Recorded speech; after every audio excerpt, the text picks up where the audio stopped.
بسم الله والحمد لله والصلاة والسلام على سيدنا رسول الله وعلى آله وصحبه وموالاه لا حول ولا قوة إلا بالله أما بعد.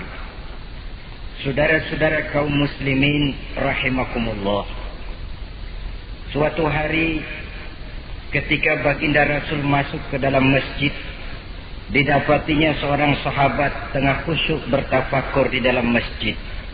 Sahabat itu bernama Abi Dzar Al-Ghifari. Dihampiri beliau oleh baginda Rasul, kemudian ditanya, "Hai Abi Dzar, begitu khusyuk dan tafakur engkau di dalam masjid, gerangan apa permohonanmu kepada Allah di tempat yang suci ini?" Abi Dzar menjawab, "Maafkan saya ya Rasul. Saya dari tadi di masjid di sini ini bukan berdoa. Lalu wirid juga tidak. Iktikaf ya setengah iktikaf. Habis kenapa kamu di sini?" "Saya menghindar orang ya Rasul." "Menghindar orang kenapa?" "Terlalu banyak datang orang ke rumah saya nagih utang. Saya jadi bingung mau pergi kemana. Akhirnya saya pikir tempat yang netral, yang kira-kira orang nggak datang lagi, ya ke masjid di sini. Maka saya lalu ngetem di sini. Model ke masjid bukannya wirid, zikir, takut diuber-uber utang." Baginda Rasul senyum, lalu beliau berkata, "Hai Abi Dzar, maukah engkau aku ajarkan satu doa yang kalau kamu amalkan Allah akan bebaskan hatimu dari perasaan dililit hutang." Bukan dibebasin hutangnya, dibebasin dari perasaan dililit oleh hutang. Sebab kalau ada doa yang kalau dibaca hutang jadi lunas ya enak. Jadi ini jangan keliru saudara-saudara. Kalau diamalkan hati bebas dari perasaan dililit oleh hutang. Mau ya Rasul? Lalu diajarkanlah doa itu, Allahumma inni a'udzubika minal hammi wal hazan wa minal ajzi wal kasal wa minal jubni wal bukhl wa min ghalabatid dain wa qahrir rijal. Ma'asyiral muslimin rahimakumullah. Banyak di antara kita yang kalau diajarkan satu doa lalu tidak mengukur diri antara doa itu dengan pribadi kita. Padahal syarat di antara kabulnya doa sejak dari adab berdoa sudah diajarkan. Berdoa itu yang baik, bersih tempatnya, bersih pakaiannya, menghadap ke arah kiblat, menengadahkan kedua belah tangan dengan khusyuk dan tawadhu, dengan serius dan penuh keyakinan bahwa doa akan dikabulkan oleh Allah. Sebab Allah dalam hadis qudsi menyatakan, "Ana inda zanni abdi bi." Aku sih, kata Allah, bagaimana sangka hambaku kepadaku saja. Kalau dia sangka baik, aku baik. Kalau dia sangka tidak baik, aku juga tidak baik. Bagaimana sangka hambaku? Jadi kalau kita berdoa sementara hati kita dalam batin ngomong, jangan-jangan doa gua nggak diterima nih. Enggak. Kenapa? Hatinya sudah begitu. Innallaha la yaqbalu du'aan min qalbin ghafilin lahin. Allah tidak akan menerima doa dari hati yang lalai terhadap doa yang dibacanya itu. Nah, di antara yang terpenting menyesuaikan doa dengan keadaan pribadi. Jadi kalau kita kerja gajinya 1 bulan 1.000, ya wajarlah berdoa minta rezeki 1.500. Wajar namanya. Yang 1.000 sudah ada modal kerja kita, yang 500 kita minta doa kepada Allah. Saudara hadirin, begitu juga doa yang diajarkan oleh baginda Nabi kepada Abi Dzar. Ini hakikatnya mengajarkan kita manusia untuk menjauhi penyakit rohani. Doa ini mengajarkan 8 macam penyakit rohani yang menjadi dinding antara kita dengan Allah. Dan penyakit rohani ini lebih bahaya daripada penyakit jasmani. Kenapa? Penyakit rohani tidak menyebabkan orang masuk neraka. Nah, maaf. Penyakit jasmani tidak menyebabkan orang masuk neraka. Yang menyebabkan orang masuk neraka adalah penyakit rohani. Di akhirat itu nanti tidak ada penduduk neraka ditanya, "Mas, sampean kenapa masuk neraka?" "Anu Pak, saya di dunia dulu korengan."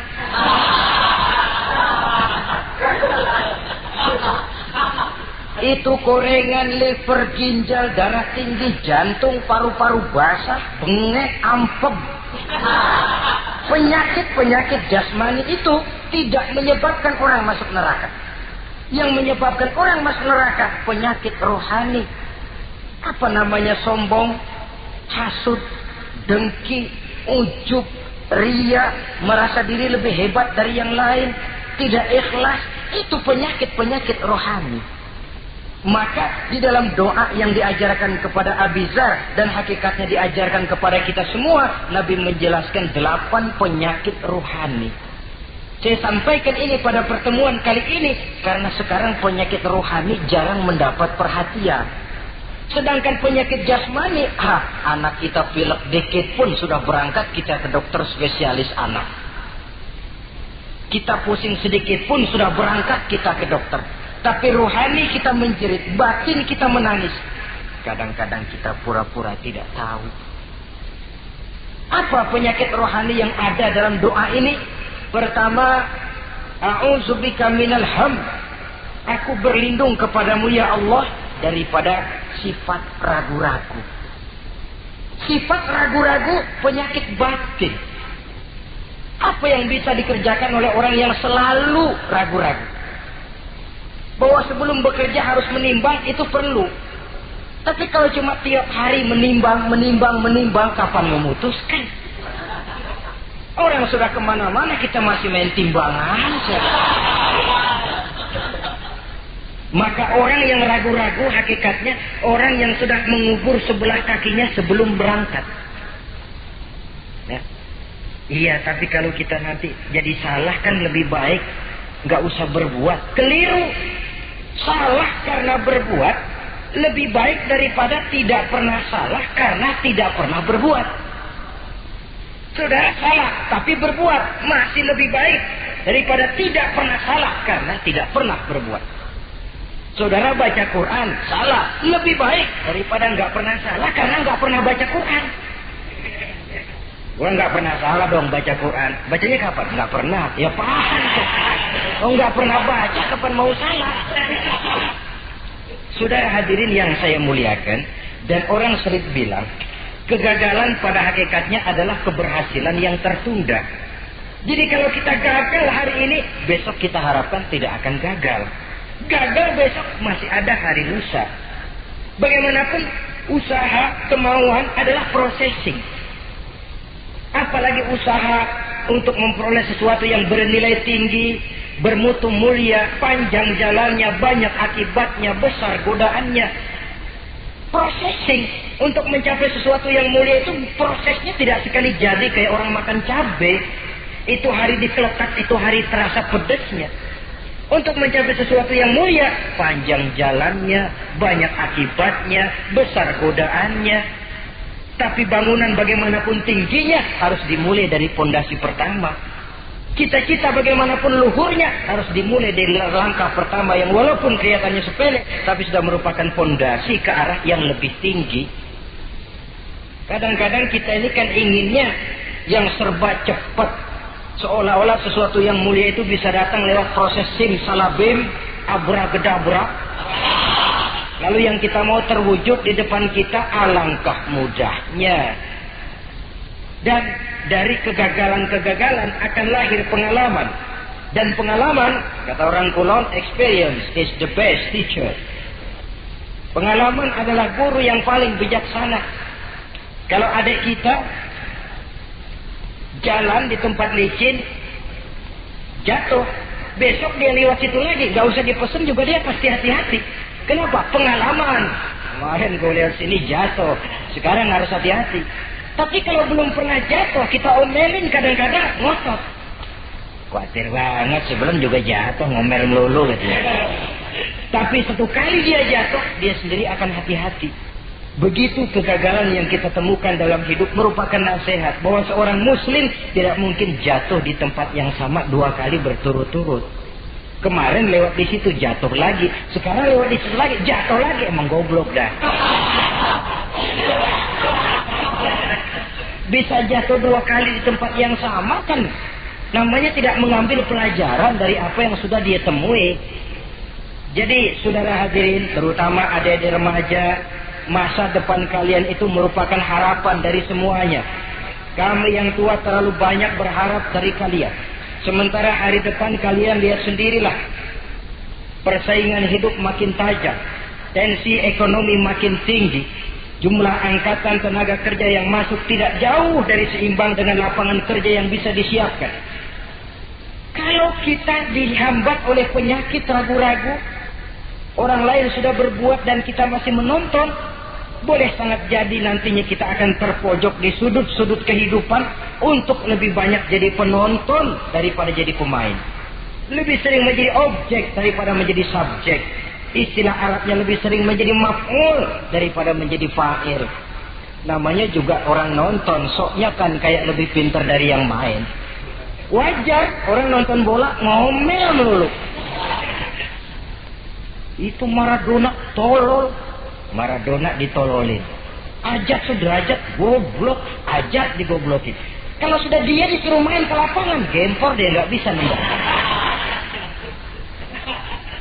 Namanya penonton, dan wajar saja penonton juga kalau nggak surat nggak rame tuh lapangan. Saudara hadirin yang saya muliakan, maka keraguan-raguan akan jadi penyakit yang menghalangi orang pada saat dia harusnya sudah berbuat, dia malah berpangku tangan. Akhirnya dia akan jadi orang yang ketinggalan kereta. Sementara hidup tidak berjalan mundur ke belakang dan tidak juga berhenti. Tidak ada kata berhenti atau kata mundur dalam hidup. Berhenti kita diinjak orang, mundur kita hancur. Hidup ini seperti cerita tentaranya Tariq bin Ziyad ketika menyeberang ke daratan Spanyol di selat Jabal Tariq. Sejarah menyebutnya Gibraltar ya. Itu bahasa Spanyol, lidah Spanyol dengan lidah Arab. Kita Jabal Tariq, dia Gibraltar. Kita Ibnu Rusdi, dia Averroes. Saudara-saudara, ketika pasukan sudah menyeberang ke daratan, seluruh kapal-kapal ini dibakar oleh Tariq bin Ziyad. Beliau sadar menghadapi tentara yang jumlahnya lebih banyak dari tentaranya sendiri. Maka seluruh kapal dibakar. Lalu beliau pidato di depan tentaranya. Ayuhan nas, ainal mafar, al-bahru min waraikum, wal adu amamakum. Saudara-saudara, sekarang mau lari kemana? Kita tidak punya pilihan lain. Di belakang laut, di depan musuh. Mau pulang, kapal sudah saya bakar semua. Ini termasuk menghilangkan keraguan bala tentaranya. Mundur, kecebur, mati. Maju menghadapi musuh yang jumlahnya jauh lebih banyak, resikonya juga mati. Namun mati maju, mati syahid. Mati mundur, kecebur, mati konyol. Pilih. Ya tentu tidak ada pilihan lain. Menghilangkan keraguan di kalangan tentaranya. Juga menghadapi kehidupan ini. Menimbang adalah perlu, tapi berbuat lebih perlu lagi. Jangan takut salah, karena salah berbuat lebih baik daripada tidak pernah salah, karena tidak pernah berbuat. Kesalahan pada akhirnya akan mendidik kita untuk tidak salah lagi pada masa-masa yang akan datang. Ini penyakit pertama. Penyakit yang kedua, al-hazan. Penyakit duka cita. Manusia itu ehoknya terlalu besar. Kalau dia kehilangan sesuatu yang dia tidak senangi, atau menemukan sesuatu yang tidak dia harapkan, dia bersedih. Kesedihan itu timbul sebenarnya karena ehoknya. Bapaknya meninggal, dia sedih. Sebenarnya kesedihannya bukan karena matinya bapaknya, tapi kesedihannya karena dia tidak punya orang tua lagi. Dianya itu yang dia tangisi, akunya. Perkara bapaknya mati sih, memang semua yang hidup mesti mati. Tapi dia nggak punya bapak, itu yang lebih dia sedih. Akunya ini. Ehoknya manusia itu. Seorang perempuan yang ditinggal mati oleh suaminya, dia menangis. Bukan karena suaminya yang mati, tapi karena dirinya tidak bersuami. Dirinya yang lebih banyak dia tangisi. Ehonya itu yang lebih banyak bicara. Oleh karena itu agama mengajarkan, kata Nabi, ahbib habibaka haunan ma asa ayyakuna baghidaka yawman ma wa abghid baghidaka haunan ma asa ayyakuna habibaka yawman ma. Cintailah apa yang kamu cintai sekedarnya saja. Sebab sangat boleh jadi yang sekarang kamu paling cinta, besok jadi yang paling kamu benci. Tapi bencilah apa yang kamu benci sekedarnya saja. Sebab boleh jadi yang hari ini paling kamu benci, besok akan kamu paling cintai. Saudara-saudara kaum muslimin, maka cintailah harta, cintailah kedudukan, cintailah harta benda, cintailah anak dan istri sekedarnya saja. Sehingga tidak berurat dan berakar. Sebab kalau dia sampai berurat dan berakar di hati ini, nanti ketika datang saat berpisah, kita seakan tidak mau menghadapi kenyataan. Kita seakan ingin lari dari kenyataan. Tetapi kalau bersifat ala kadarnya, seluruhnya sudah diperhitungkan. Oleh karena itu, untuk mengatasi sifat duka cita ini, kuncinya adalah iman.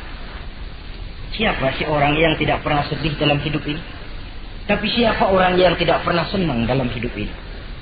Tidak ada orang yang senang terus dan tidak ada orang yang sedih terus. Dia berganti. Bahkan itulah yang bikin hidup ini nikmat. Coba kalau hidup ini isinya ketawa saja, monoton. Sebaliknya kalau hidup isinya cuma nangis saja, bagaimana rasanya? Tapi ada senyum, ada tangis, ada duka, ada suka. Itulah bumbu daripada kehidupan. Cuma tentu saja saudara-saudara, duka cita yang pada gilirannya akan membawa kebahagiaan, itu yang harus berani kita hadapi. Tapi duka cita yang tidak beralasan, itu yang jadi penyakit. Kaya, sedih, takut miskin. Itu kan tidak beralasan. Sudah punya jabatan, takut merosot, takut pensiun. Dengar mau ada mutasi, gerusak-gerusuk. Kan itu yang tidak beralasan. Duka cita semacam itu tidak beralasan. Karena tidak sadar bahwa pada awalnya itu pun tidak dia miliki. Kalau duka cita itu akan membawa kebahagiaan, tidak perlu kita takuti. Satu contoh. Kalau di depan saudara saya sodorkan 2 gelas, yang satu isinya jamu, yang satu sirup. Kira-kira saudara minum jamu apa sirup? Jamu apa sirup? Orang yang berpikir panjang saya yakin pasti minum jamu. Pahit memang, getir memang waktu minum. Tapi besok badan sehat, tenaga kuat, gairah kerja ada, semangat hidup tumbuh. Ini orang Islam, orang yang berpikir jauh ke depan. Ke depan kemana? Dia tidak cuma mikir dunia. Dia mikir kubur, alam kubur. Dia mikir akhirat, maka dia berani minum jamu. Apa jamu itu? Puasa, jamu. Pahit. Memang enak banget, puas. Setengah mati. Sembahyang, jamu. Pahit. Sedekah, jamu. Pahit. Sekarang. Tapi besok kita pulang ke alam kubur. Ya Allah, nikmat alam kubur. Untung kemarin waktu di dunia minum jamu. Waktu di dunia sembahyang, kuburan terasa nikmat. Waktu di dunia sedekah, kuburan dipakein AC. Padahal cuma goceng sedekahnya. Adapun orang yang di luar Islam, dia berpikir pendek. Yang dia lihat cuma yang di depan hidungnya saja. Dia nggak mikirin alam kubur, dia nggak mikir akhirat. Yang dia pikirin cuma dunia aja. Kenapa gue mesti minum jamu pahit? Sirup nih, manis. Dia minum sirup. Manis memang waktu minum. Tapi besok bibir mancung, bengkak, sirawan, sariawan itu. Saudara-saudara, sholat, sirup, tidak sholat, sirup, manis. Orang-orang puasa, dia tidak puasa, sirup, manis. Bakhil, pelit, sirup, manis. Apain sedekah? Ya tumpuk aja tuh harta dah, jangan disedekahin. Sirup, manis memang. Besok dia pulang ke alam kubur, baru terasa bibirnya pada bengkak. Baru timbul, gua nyesel banget minum sirup kemarin. Jadi saya katakan kuncinya adalah iman. Berangkat dari surah Ali Imran ayat 139. Allah berpesan, وَلَا تَهِنُوا وَلَا تَحْزَنُوا وَأَنْتُمُ الْأَعْلَوْنَ إِنْ كُنْتُمْ مُؤْمِنِينَ. Kamu tidak perlu gundah gulana. Kamu tidak perlu duka cita dan sedih hati. Kamu sesungguhnya adalah tinggi jikalau kamu benar-benar beriman. Jadi dengan iman, duka cita yang tidak beralasan tidak perlu ada. Karena sifat duka cita yang tidak beralasan merupakan penyakit rohani yang menjadi penghambat agar orang tidak memperoleh kemajuan apapun dalam kehidupannya. 2. Penyakit rohani yang ketiga, saudara-saudara, al-ajz. Penyakit lemah. Nabi menyatakan, al-mu'minul qawiyyu ahabbu ilallahi minal mu'minid dha'if. Orang mukmin yang kuat lebih dicintai Allah daripada orang mukmin yang lemah.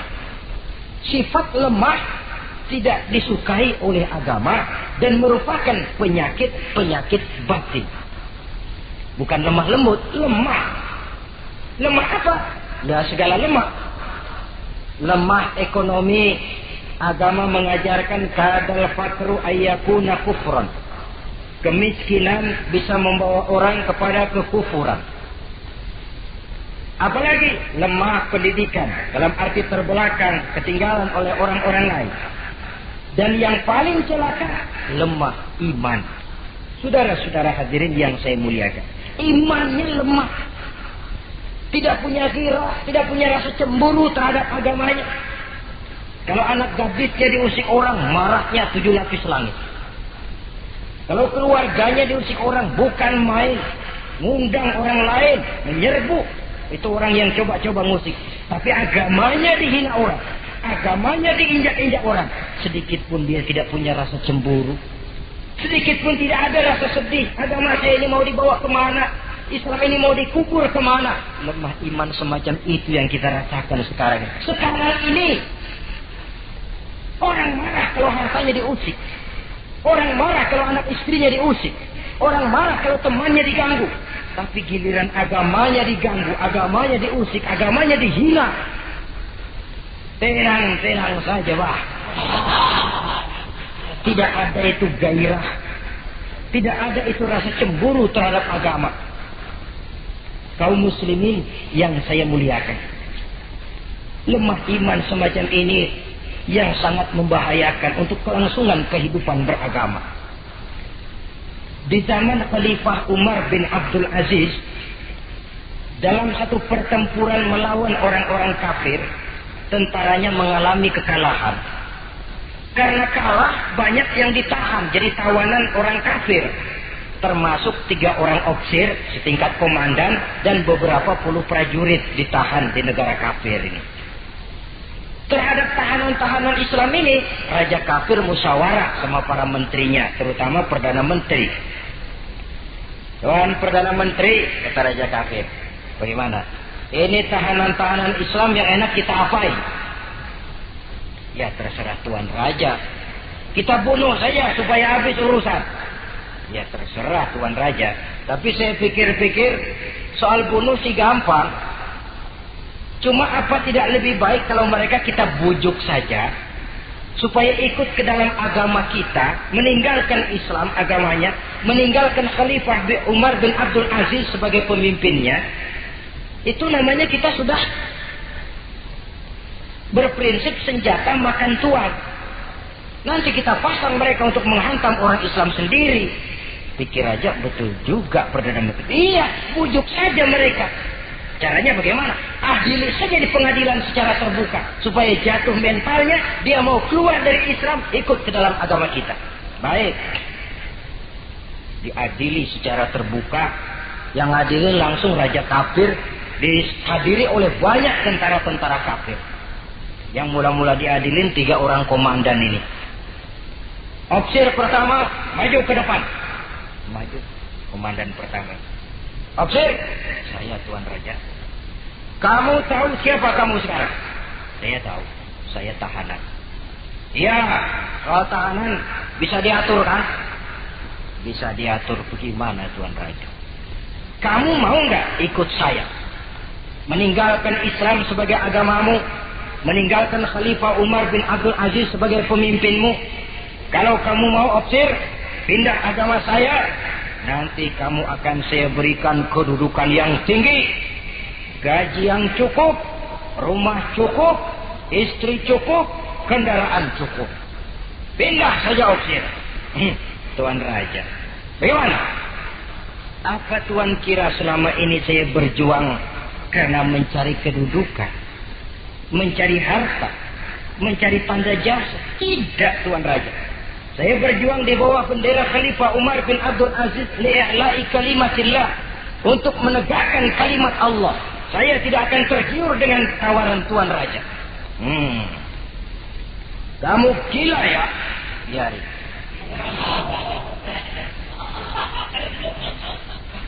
Kamu berani dari kemarin. Opsir, kalau kamu tetap dengan pendirian kamu, kamu akan saya bunuh. Silahkan Tuan Raja. Lebih baik nyawa terpisah dari badan, asal iman jangan berpisah dari hati. Gila ini. Biarin. Bunuh. Datang Al-Fujur, dipancung kepalanya, putus lehernya dengan badannya pisah. Jatuh kepala itu ngegelinting ke bawah, muter kepala itu kayak orang tua sambil ngaji baca Quran. Tinggal kepalanya saja, bisa dengan badan masih sempat ngaji. Sampai Raja Kafir bingung, minggir, ini ada kepala ngaji. Ayatnya yang dia baca, ya ayyatuhan nafsul mutmainnah, irji'i ila rabbiki radiyatan mardiyah. Wahai jiwa yang tenang, kembalilah kamu menghadap Allah dengan ridha dan diridhoi. Engkau gugur sebagai syahid, tidak tergiur oleh bujukan harta, tahta dan kedudukan. Niatmu ikhlas karena Allah, kembalilah menghadap Allah dengan ridha dan diridhoi. Wadkhuli fi ibadi wadkhuli jannati, masuklah ke dalam golongan hamba-hambaku, masuklah ke dalam surgaku. Di penghujung ayat, matanya tertutup dengan rapat, bibirnya senyum menghadap Allah, gugur sebagai syahid. Raja Kafir geleng kepala, dasar santri gila, sudah mau mati masih ngaji.